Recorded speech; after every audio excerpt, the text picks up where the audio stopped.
What's up, everybody? Jedd Johnson here from dieselcrew.com. Of course, you know they call me Napalm. This is video 27 in the 31 days of Q&A.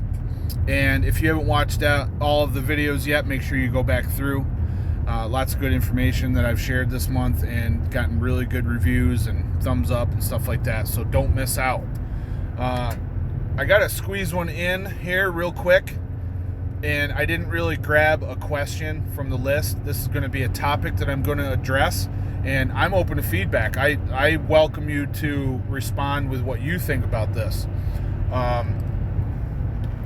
There's been a few people that have commented on my videos saying that I don't recognize the importance of hand size in grip sport and in grip enthusiasm.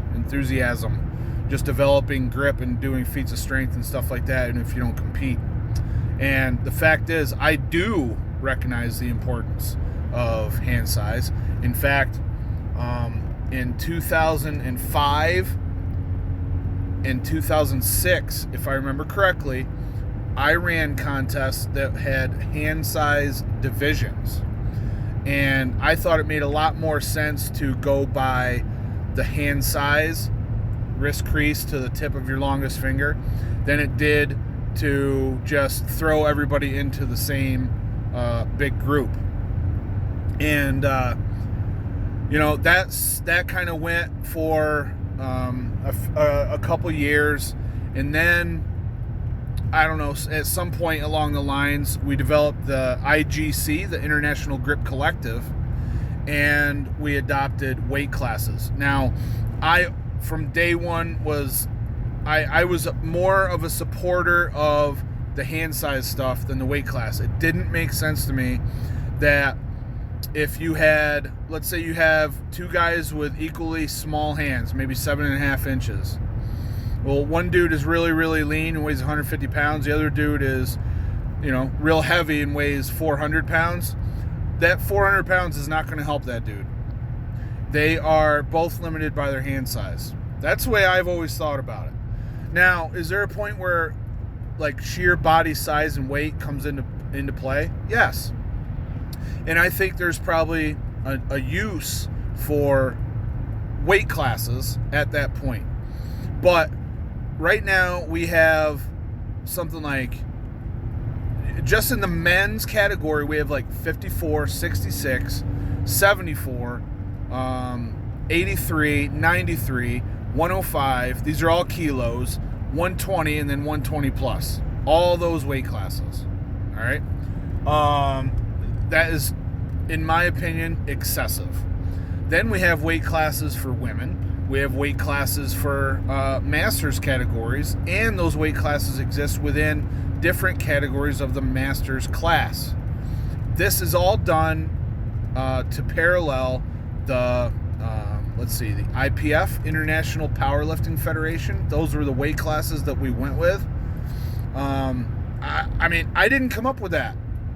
That was not my idea. That was basically, I want to say the two biggest people that were behind that I recall were David Horn in England and Chris Rice here in the United States, and I didn't agree with it.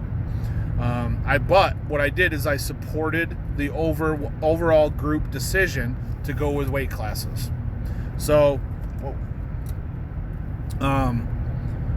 people can think what they want to think, but I do not deny the importance of hand size. And to me, it makes a lot more sense to separate people out into categories based on the amount of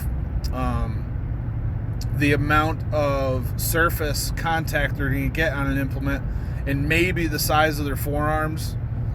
But to include like backside, the back, your glutes, your hammies, your core, and all that stuff, when most of the lifts that we do are one-handed, and a lot of them only reach like 50 pounds.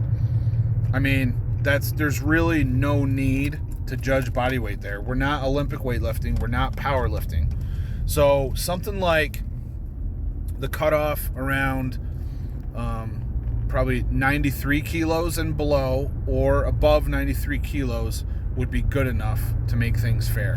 Maybe one other weight class for the really light individuals, and maybe one more for the really heavy individuals, and that's it. And then just split up those hand size categories that way. But that may not be perfect either, and that may get excessive pretty quick, but it would be a lot more fair than to pattern things primarily over hand size than it would for body weight, in my opinion. So those are the facts. People can believe what they want to believe. That's what they're going to believe anyway, right? But those are the facts. Hope that was helpful. I wish everybody the best. Make sure to subscribe. I would love your comment regarding the discussion, and give it one of these, brother. All the best in your training. Take care.